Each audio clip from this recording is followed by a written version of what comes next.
Y pronto se recuperen y estén nuevamente acá en casa, Señor. Te pedimos por la provisión para aquellos que necesitan medicamentos. Te pedimos por nosotros que podemos llamarlos, Señor, y estar pendientes de nuestros hermanos. Danos la fuerza, Señor, y danos también el entendimiento para buscarlos, Señor, y estar pendientes de ellos en todo tiempo. Te rogamos, Señor, por todos aquellos que están pasando por esta dificultad en la salud. En nombre de Jesús. Amén. Amén, hermanos, pueden tomar asiento.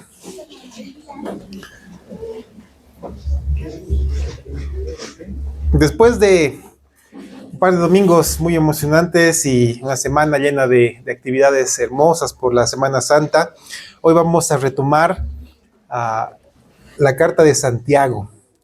Así que abran sus Biblias en Santiago capítulo 2, pues vamos a continuar en una porción muy importante en la cual nos hemos quedado. En la vida de todas las personas que asisten a la reunión de la iglesia, yo creo que siempre llega un momento en el cual somos confrontados con la palabra. Y somos confrontados de manera clara, de manera directa, y esto muestra y saca a la luz nuestra verdadera condición de creyentes o de no creyentes. Hoy es uno de esos días, dado que a la luz de la palabra vamos a comprender y voy a utilizar dos palabras muy claras, si somos simples aficionados o simpatizantes al cristianismo, y aquellos que están tal vez coqueteando con Dios, pero que su vida es como la de cualquier persona que no conoce al Señor. Cualquier persona que no solamente no conoce a Dios, sino que voluntariamente toma decisiones contrarias a la palabra. Hoy vamos a ver esto. Y me toca correr un poquito porque tenemos harto que ver, muchísimo que hablar y sobre todo evaluar nuestra vida a la luz de las Escrituras. Les pido, hermanos míos, porque es muy sencillo que cuando tocamos temas como los que hoy día vamos a hablar, que a nuestra mente vengan otras personas y que pensemos en, sí, tal persona hace esto, tal persona vive de esta manera. No, hermanos, la palabra es de manera personal y el Señor nos está hablando a nuestro corazón. Entonces, cada vez que vayamos avanzando, ustedes escudriñen su vida y vean su propio caminar. ¿De acuerdo? Muy bien. Santiago capítulo 2, versículos 14 al 19. Abran sus Biblias, leamos este pasaje y vamos a entender qué quiere decir Santiago capítulo 2, versículos 14 al 19. Dice la palabra del Señor y atentos. Hermanos míos, ¿de qué aprovechará si alguno dice que tiene fe y no tiene obras? ¿Podrá la fe salvarle? Y si un hermano o una hermana están desnudos y tienen necesidad del mantenimiento de cada día, y alguno de vosotros les dice, id en paz, calentaos y saciaos, pero no les dais las cosas que son necesarias para el cuerpo, ¿de qué aprovecha?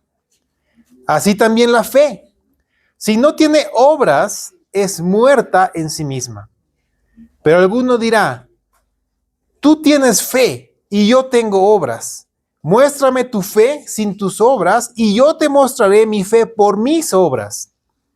¿Tú crees que Dios es uno? Bien haces. También los demonios creen y tiemblan. Hermanos, hoy tenemos un propósito claro y directo por parte del Señor. Tener en nuestra vida, en nuestro corazón, en nuestra mente, dilucidado de manera clara qué clase de personas somos. Y estoy usando el término personas, no creyentes, no hijos de Dios, sino personas. Vamos a ver qué tipo de personas somos. Si somos los que dicen tener fe, los que dicen creer en Dios, o somos los que realmente tienen fe y son verdaderos hijos de Dios. Hoy es un examen.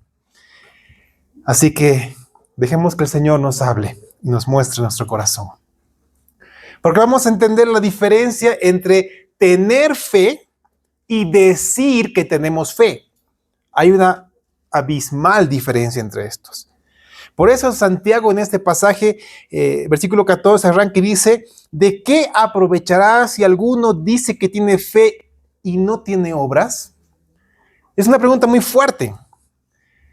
Y en esa porción, Santiago nos muestra, nos está dando a conocer que una fe verdadera, que no es traducida en obras, que no se ve en una manera clara de obrar, es una fe estéril y es una fe que está muerta. ¿Y cuántos han escuchado? O incluso tal vez alguna vez lo han dicho, ¿no? Es la siguiente frase, atentos. Yo creo en Dios, pero a mi manera. ¿Lo han escuchado? Tal vez lo han dicho en algún momento. Aquellas personas que dicen, sí, no, yo creo que Dios existe. Yo creo en Él, pero a mi manera. Sé que para muchos esto incluso suena muy espiritual y suena muy bien. Y más aún en este tiempo que estamos en un tiempo de tolerancia, ¿no? Donde todos tienen que decir, no, tú tienes que tolerar lo que yo creo, así como yo tolero lo que tú crees. Y los que creen en Dios y lo creen a su manera, pues como que tenemos que tolerarlo. Pero hermanos, la palabra es clara en ese sentido. Porque puede sonar espiritual. Y hasta dar la impresión de que es una persona espiritual. Es una persona que está como que en contacto con Dios. Pero el asunto, con nuestro verdadero Dios, con el único Dios vivo y verdadero, está en que lo conozcamos como Él se ha revelado, como Él se dio a conocer. Hermanos, ¿cómo se dio a conocer nuestro Dios Todopoderoso? En primer lugar, a través de las Escrituras, a través de la Biblia, a través de su palabra. Y esta manifestación fue perfecta y plasmada a través de Cristo Jesús. Cristo Jesús es la imagen del Padre y Él se manifestó de esa manera. Entonces, para conocer perfectamente a Dios, debemos conocer las Escrituras y lo que las Escrituras dicen de Jesucristo. Así conoceremos verdaderamente a Dios a la manera de Dios, como Él se dio a conocer, como Él quiere que lo conozcamos. Recuerden que cuando hablábamos del tema de la adoración, aquellos que quisieron adorar a Dios en el tabernáculo a su manera, terminaron muertos. Y es algo similar hoy en día. Nosotros debemos conocer y buscar a Dios a la manera de Dios. Pues quien no conoce a Dios a la manera de Dios está muerto espiritualmente. Y no ha visto la luz. Y Santiago nos da un ejemplo muy claro. En las palabras, en las preguntas que él hace, Santiago da un ejemplo muy claro, porque tenemos a una persona que está alardeando de que tiene fe. Pero quiero que tomen en cuenta la manera en la que Santiago está utilizando las palabras. No está hablando de alguien que tiene fe. Está hablando de alguien que dice tener fe. Alguien que está proclamando con su boca que tiene fe. Pero sus obras muestran lo contrario. Se dice tener fe. Porque la verdadera fe no se da a conocer en lo que decimos. La verdadera fe, hermanos míos, se da a conocer en lo que hacemos, en cómo vivimos. Esa es la manera concreta en la cual nosotros damos a conocer si somos o no hijos de Dios. Por eso es que, tristemente, en muchas iglesias locales, en realidad en todas las iglesias locales, existen personas que dicen tener fe. E incluso hay muchas iglesias que están abarrotadas de personas que dicen tener fe, pero su comportamiento, su manera de vivir, la manera en la cual se expresan, la manera en la cual piensan, la manera en la cual razonan, las convierte en personas que son piedra de tropiezo para el mundo. Por eso igual hemos escuchado muchos, y es una frase que a mí me pone muy triste, y últimamente lo he escuchado muy seguido. No, si él es cristiano, yo no quiero ser cristiano. No cuenten conmigo. Y eso es algo triste, porque son personas que dicen tener fe, pero su manera de vivir dista mucho de alguien que verdaderamente conoce a Dios. Y se convierten en piedra de tropiezo para quienes el Señor está buscando. Por eso Santiago pregunta, ¿podrá la fe salvarle? Pero esa pregunta es muy, muy fuerte y necesitamos entenderla en su contexto, de manera clara. Porque algunos pueden pensar que está hablando de la fe que trae salvación. No, está hablando de la fe que este hombre dice tener, que esta persona dice tener, ¿no? Pero que sus obras muestran que no tiene ningún tipo de fe. Es como si Santiago preguntara, ¿podrá esa fe que dice tener salvarle? Eso es lo que Santiago está diciendo. Esa fe que este hombre dice tener no lo salva. Solamente la fe en Cristo Jesús es la que nos salva. Y eso puede confundir a las personas.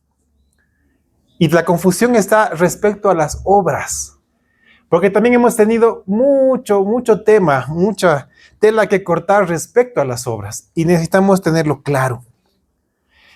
Yo necesito que esté grabado en nuestro corazón que no existe ninguna buena obra que podamos hacer para alcanzar la salvación. Es más, si todas las personas de la creación que han existido desde el principio hasta ahora tuvieran una sola buena obra y juntáramos todas estas, aún así no alcanzaría para salvar a uno solo. No hay una sola obra que podamos hacer para alcanzar la salvación por nuestros propios medios. Por eso es que la única obra aceptable para Dios Padre la realizó Cristo Jesús en la cruz del Calvario. Y esta obra fue consumada por el Espíritu Santo levantándolo de entre los muertos. Por eso es una obra cumplida. Es el pecado pagado por la sangre del Cordero. Y la muerte vencida por la resurrección de nuestro Señor Jesucristo. Esa es la única obra. Y la hizo por gracia. Y la entregó a nosotros por gracia. Me gusta mucho lo que dice Efesios capítulo 2, versículos 8 al 10. Efesios 2, 8 al 10 dice, porque por gracia sois salvos por medio de la fe. Y esto no de vosotros, pues es don de Dios. Versículo 9, no por obras para que nadie se gloríe. Ahora escucha, porque somos hechura suya, creados en Cristo Jesús para buenas obras, las cuales Dios preparó de antemano para que anduviésemos en ellas. Me encantan esos versículos, porque generalmente los leemos solamente el 8 y el 10, el 8 y el 9, perdón, y no abordamos el 10. El 10 es hermoso. Y complementa perfectamente lo que dice Santiago, porque somos hechura suya, creados en Cristo Jesús para buenas obras, las cuales Dios preparó de antemano para que anduviésemos en ellas. Hermanos, y aquí vamos a entender esto. Escuchen, Dios no nos salva para obras. ¿Sí? ¿Es así? No nos salva por obras. Nos salva para que vivamos en las obras que Él ha preparado de antemano. No hay obra alguna que nosotros podamos hacer. No somos salvos por obra. Las religiones nos llevan a eso, a pensar que podemos hacer algo para alcanzar la salvación. No somos salvos por ninguna obra. Una vez que somos salvados para las obras que Cristo, que Dios ha preparado de antemano. Y esa es la realidad para todos nosotros. Para todo aquel que es verdaderamente salvo en Cristo Jesús. Ahora quiero que notes la manera perfecta como el apóstol Pablo complementa lo que Santiago dijo. Las obras que el verdadero creyente manifiesta no están preparadas de antemano por Dios, simplemente para que las hagamos. A veces pensamos que las obras son un listado de cosas buenas que podemos hacer. No sé, portarse bien, no decir groserías, ofrendar, manejar bien, respetar las normas de tránsito. No. Estas obras preparadas por Dios son para que andemos en ellas. Quiero que entendamos la diferencia. No es un listado de buenas obras que cumplir en el día. Es un estilo de vida, una manera en la cual vivimos nosotros. Nosotros vivimos la vida de Cristo en nosotros. Si pensamos que buenas obras es completar un checklist de cosas buenas que vamos sacando de la ley, estamos mal. Las obras preparadas de antemano por Dios es un estilo de vida, una manera continua de vivir para nosotros. Por eso fueron preparadas por Dios, para que tengamos la vida de Cristo en nosotros. Y la manera más clara de diferenciar las obras de las personas y poder discernir su fe, si esta está viva o es una fe muerta, es obviamente mediante el fruto que da. Y Gálatas capítulo 5 versículos 19 al 23 nos muestra la dicotomía entre las obras de la carne, es decir, las obras de quienes no tienden a Dios, y las obras de quienes tienen a Dios, han nacido de nuevo y viven en el Espíritu Santo. Atentos. Gálatas 5, 19 al 23. Y manifiestas son las obras de la carne, que son adulterio, fornicación, inmundicia, lascivia, idolatría, hechicerías, enemistades, pleitos, celos, iras, contiendas, disensiones, herejías, envidias, homicidios, borracheras, orgías y cosas semejantes a estas, acerca de las cuales os amonesto, como ya os lo he dicho antes, que los que practican tales cosas no heredarán el reino de Dios. Mas el fruto del Espíritu es amor, gozo, paz, paciencia, benignidad, bondad, fe, mansedumbre, templanza. Contra tales cosas no hay ley. Yo quiero que notemos el uso de la palabra obras en plural, ¿sí? Obras en plural, cuando se refiere a lo que es de la carne. Y obra en singular, cuando se refiere al fruto del Espíritu. ¿Sabes qué quiere decir esto? Que basta una sola obra, cualquiera del listado que está ahí, y de todas las que la palabra enlista en realidad, basta una sola de estas obras para que la fe que decimos tener sea vana. Una sola. Y damos a conocer que nuestra fe es vana. Y echamos a tierra todo nuestro discurso de que somos personas de fe. Una sola.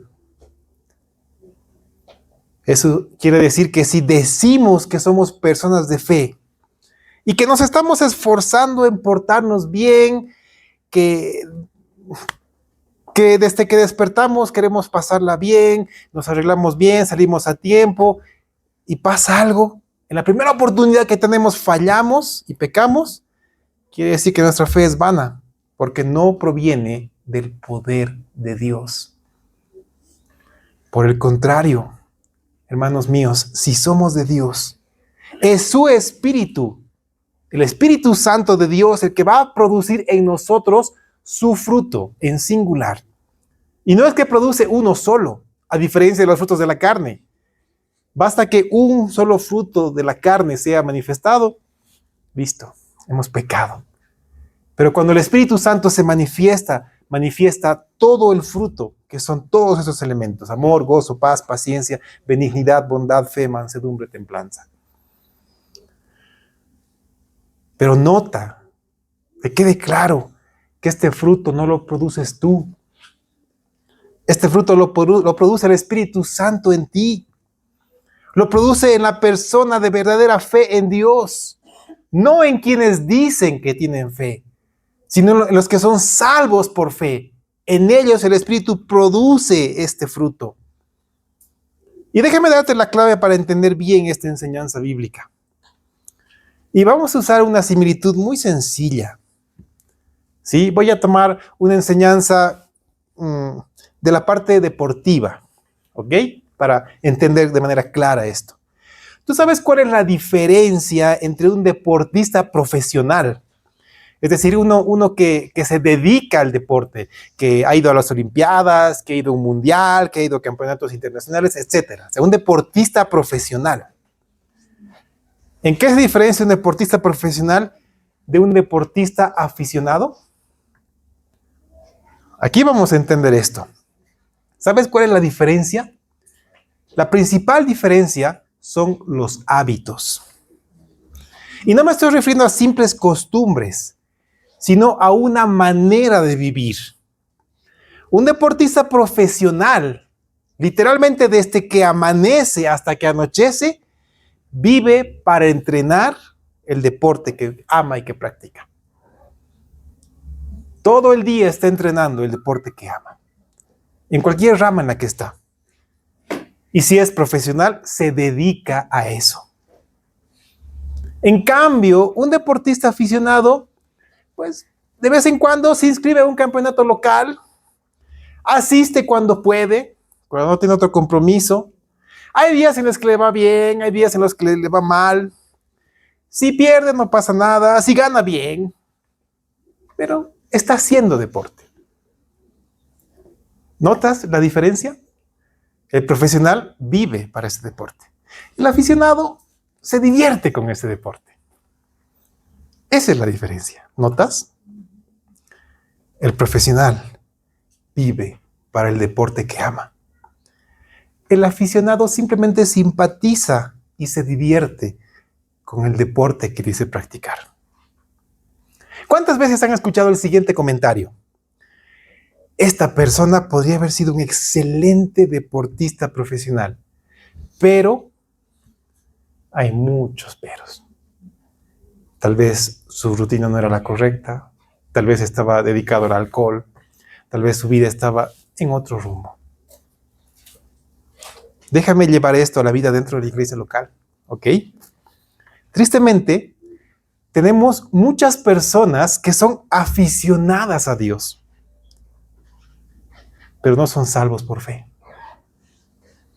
Son aficionados, les gusta. Son personas que simpatizan con la enseñanza que se da.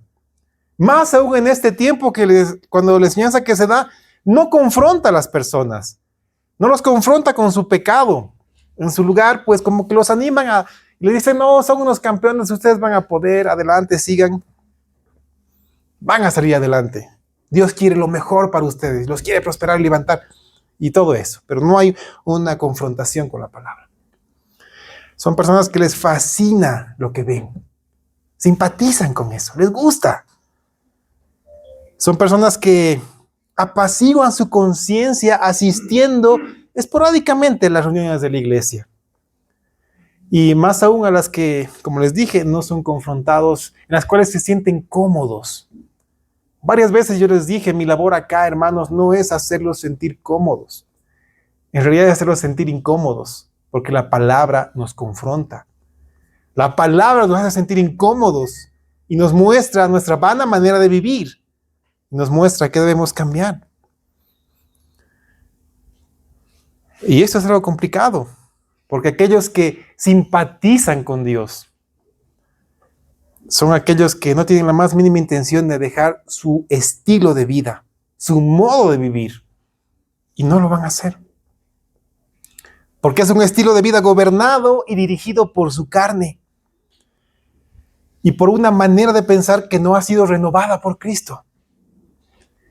Asisten el domingo, están felices, escuchan las alabanzas, cantan, se saben algunas canciones, escuchan el mensaje, vuelven a su casa y el resto de la semana viven como cualquier persona que no conoce a Dios.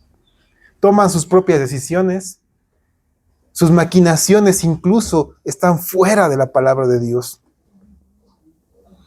Y de ellos habla el Señor cuando dice en Isaías 29:13, porque este pueblo se acerca a mí con su boca y con sus labios me honra, pero su corazón está lejos de mí y su temor de mí no es más que un mandamiento de hombres que les ha sido enseñado.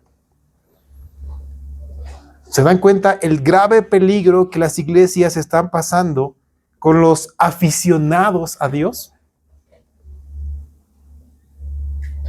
Es complicado. Y Jesús también se refiere a ellos, a los aficionados a Dios. En Mateo 7:21. De ellos dice, no todo el que me dice Señor, Señor, entrará en el reino de los cielos, sino el que hace la voluntad de mi Padre que está en los cielos. ¿Y cómo puedes hacer la voluntad del Padre que está en los cielos? Conociendo su palabra y conociendo a Cristo Jesús. No hay otra manera. ¿Te das cuenta? Esto no es para aficionados. Esto no es para simpatizantes. Esto no es para convencidos de que Dios existe. Esto es para salvos por fe en Cristo Jesús. Hombres y mujeres que han dejado su vida, se han negado a sí mismos, han tomado su cruz y están siguiendo a Cristo todos los días. Todos los días. No solamente un día. Así que necesitamos ver a la luz de la palabra si somos simples aficionados a Dios o somos hijos suyos que viven conforme a su palabra. Porque esto hace la diferencia, hermanos míos. El cristianismo no se muestra el domingo. El cristianismo se muestra todos los días de nuestra vida. El domingo es la corona de la semana, donde nos reunimos como un solo pueblo para adorar juntos al Señor y escuchar su palabra, que previamente le hemos escuchado todos los días a través de las Escrituras en nuestros hogares. No es para aficionados. Porque así como un atleta profesional, cuando se lesiona, ¿qué pasa? Pues entra en un tratamiento médico riguroso para sanar y volver otra vez al deporte que ama. Eso es lo que hace un deportista profesional. Lo mismo un creyente, un hijo de Dios, va a ser tentado, puede pecar, pero se arrepiente y vuelve al camino del Señor. En cambio, alguien aficionado se lesiona y hasta que esté bien no vuelve otra vez a jugar. O a veces así lesionado está jugando porque quiere salvar el walkover, nada más. Hermanos, la vida de un creyente no es para aficionados, es para hijos de Dios. Porque un verdadero hijo de Dios lucha no por hacer buenas obras, lucha por rendirse cada día a Dios y dejar que sea su Espíritu Santo el que gobierne nuestra vida y produzca su fruto en nosotros y podamos manifestar la obra de Cristo en nuestra vida. Son personas que tienen claro Filipenses 1:21. Ellos pueden decir con todas sus fuerzas, porque para mí el vivir es Cristo. Y viven a Cristo todos los días. Y son creyentes de quienes el Señor va a decir con gozo y alegría: bien, buen siervo y fiel, sobre poco has sido fiel, sobre mucho te pondré. Entra en el gozo de tu Señor. Mateo 25:23. ¿No anhelan que el Señor les diga eso? ¿No quisieran que Cristo les diga eso? Bien, buen siervo, fiel siervo. Entra en el gozo de tu Señor. ¿Cómo te sentirías si Él te dice: no te conozco, hacedor de maldad? ¡Wow! La diferencia está en que un aficionado no se ha despojado de su vieja naturaleza. No ha sido hecho nueva criatura. Por eso dice que tiene fe.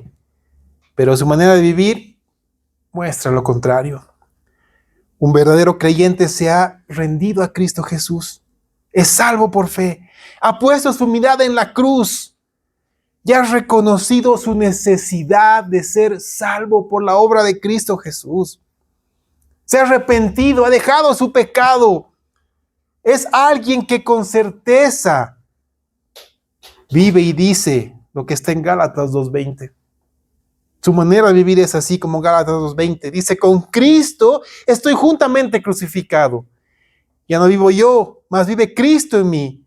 Y lo que ahora vivo en la carne, lo vivo en la fe del Hijo de Dios, el cual me amó y se entregó a sí mismo por mí. Y tiene presente esto. Y vive de esta manera. Es un creyente verdadero que obedece la palabra. Es un creyente que se ha despojado de su vieja naturaleza y ha sido revestido con la nueva naturaleza de parte de Dios. Es nueva criatura. Y me encanta lo que dice Colosenses 3:8. Colosenses 3:8-10 dice: pero ahora, y escucha con claridad, pero ahora dejad también vosotros todas estas cosas: ira, enojo, malicia, blasfemia, palabras deshonestas de vuestra boca. No mintáis los unos a los otros, habiéndoos despojado del viejo hombre con sus hechos, y revestidos de nuevo, el cual conforme a la imagen del que lo creó, se va renovando hasta el conocimiento pleno. Hermanos, un verdadero hijo de Dios se va renovando todos los días hasta el conocimiento pleno del Hijo de Dios, hasta la estatura de Cristo Jesús. Y todos los días lucha por esto. Un día encuentra un pecado, se arrepiente y lo deja. Ya no piensa como ayer, piensa de una manera renovada por Cristo Jesús. Esa es la manera correcta. Y Santiago da el ejemplo de una fe muerta.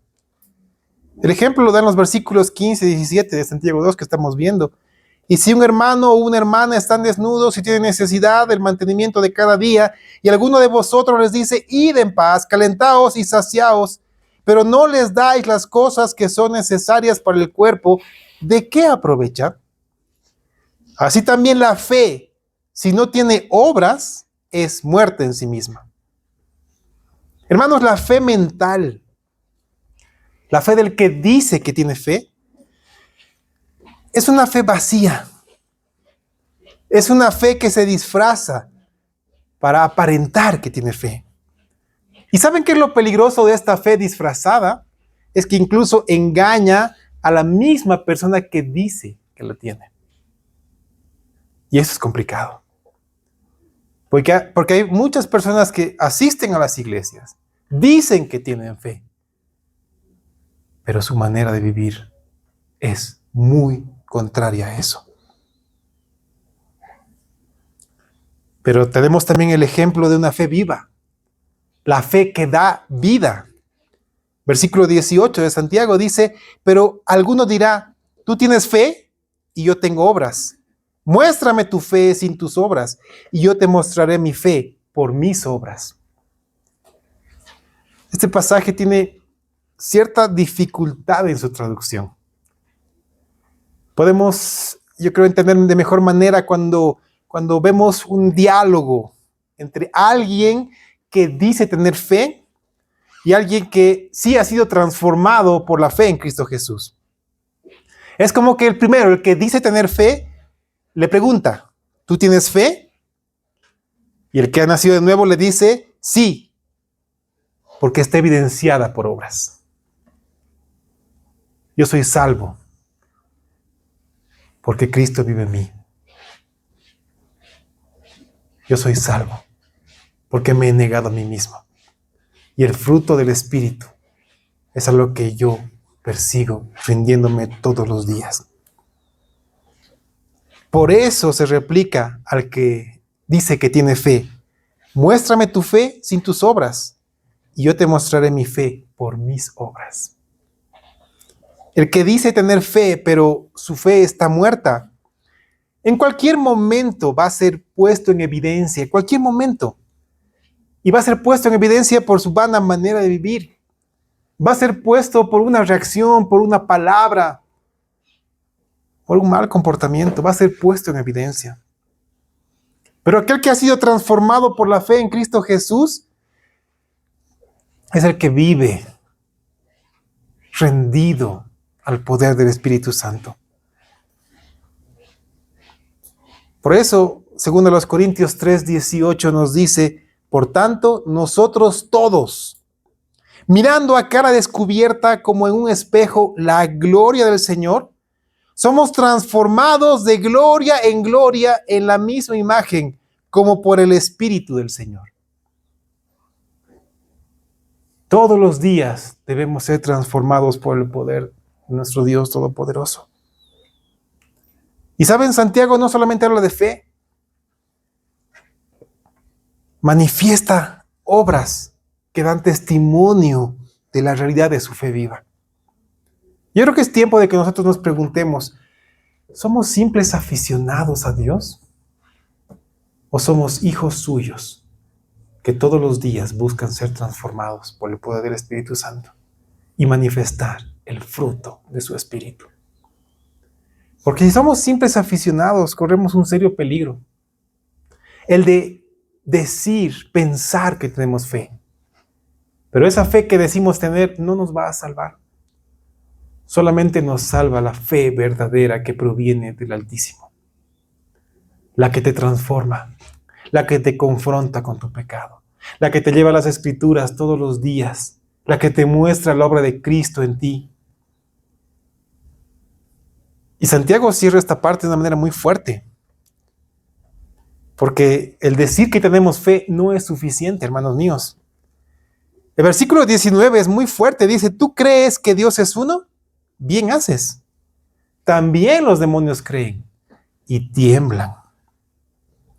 Saben, la traducción es muy fuerte. Es como si Santiago le estuviera diciendo a este hombre, ¿tú crees que Dios es uno? Felicidades. Es como si así le dijera a Santiago, felicidades, qué bien que crees eso. Pero le dice, hasta los demonios saben que Dios es real. Pero el hecho de que los demonios sepan que Dios es real no cambia su condición de destituidos de la gloria, de su gloria.